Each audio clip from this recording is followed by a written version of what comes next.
recently did a couple of videos on the new harness from Advance called the Boundless with a carbon seatboard. And after a great day of thermaling at Little Black, my instructor and mentor Phil Russman said, "Lou, if you want to do cross country, you really should think about a pod harness."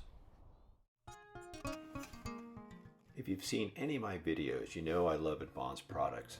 Advance carries the Weightless, the Lightness 3, and their real heavy-duty Impress 4. Lightness 3 is kind of in the middle as far as weight is concerned.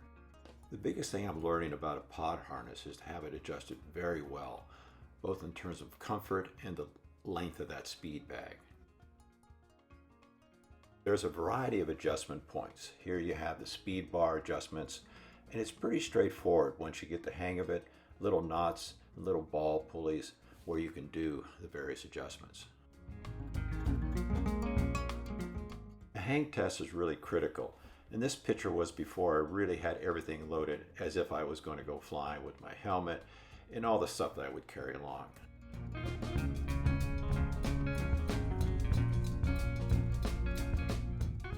The rucksack is really custom made for this harness.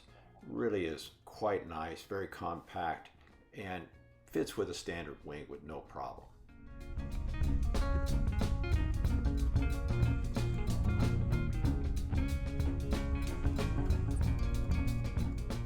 So I was first kiting quite a bit just to get used to moving with the harness, and it actually is not bad at all. Pretty comfortable, can move quite well. Not quite as nice if I was using my Easiness 3 or even the Boundless, but really quite doable and didn't have any problems whatsoever moving around.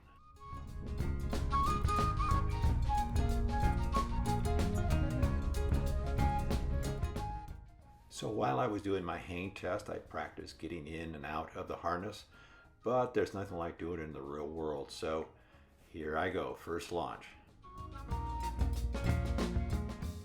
Yes, I did use that elastic aid. It comes with the Weightless as standard, but an option for the Lightness 3, so I just got some shock cord and made my own.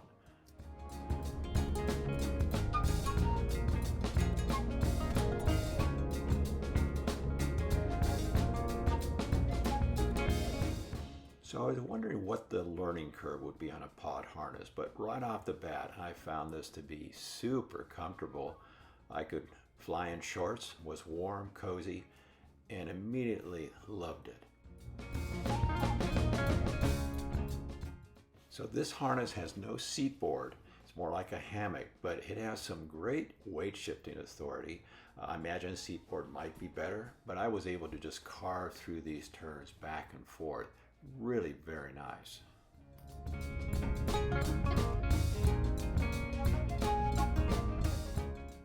I imagine if you wanted a really heavy-duty harness, the Impress 4 would be a better choice, but this one, again, has plenty of room for my instruments, though I don't take a lot.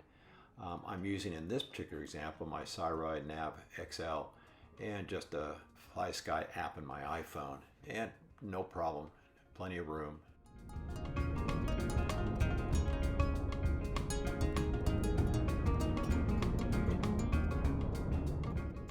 I had originally thought about purchasing the Weightless from Advance.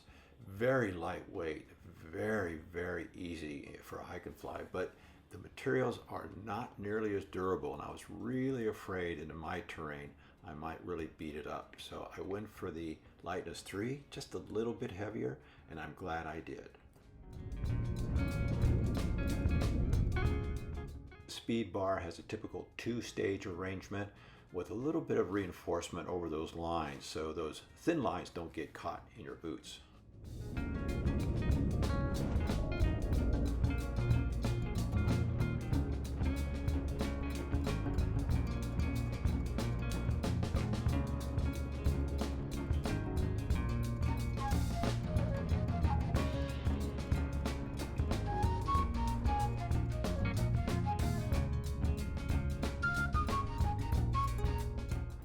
The other thing with a pod harness I found is that you just want to be really straightforward in how you attach everything.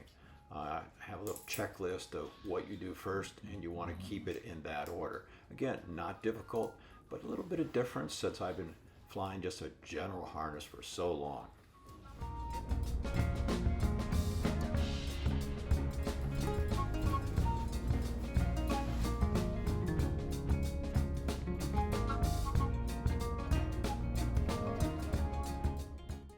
Since my first flight, I have decided to go back to just a single flight computer. This is the Sideroid Sys Evolution. I used to use it a lot with paramotoring, but I'm going to go back to that with this particular harness.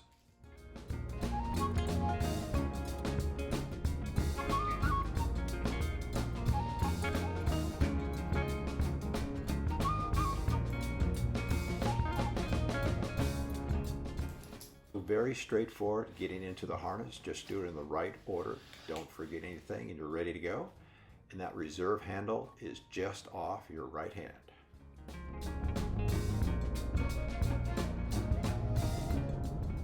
So getting ready for my very first landing in a pod harness. Got my right foot out. When I did this on the hang test, it's pretty straightforward getting in and out. Out was no problem, but again, real world stuff. Here we go. So beautiful day, lining up really nicely. It's a little bit south, the wind, so we're going to go a little bit more north here, then a little bit to south or west-southwest to land. Other foot comes out, and you just kind of then shift your weight just like you normally would do in any harness, and really straightforward, no problems. Really loved it.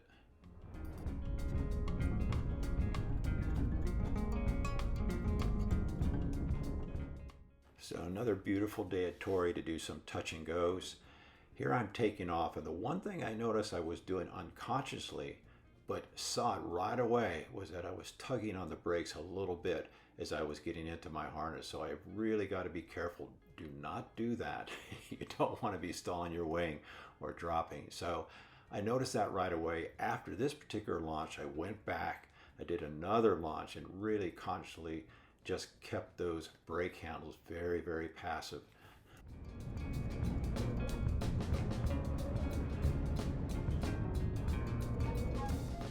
The harness also gave me a lot of good feedback of what was happening with the wing, but not disturbingly so. It was pretty nice. You got bounced very, very mildly, so it wasn't anything that was disconcerting, especially as I passed downwind of a tandem wing, which does give me a lot of turbulence. It was really pretty gentle, pretty nice, but it does still give me some good feedback of what's going on. So really looking forward to doing this with some thermaling.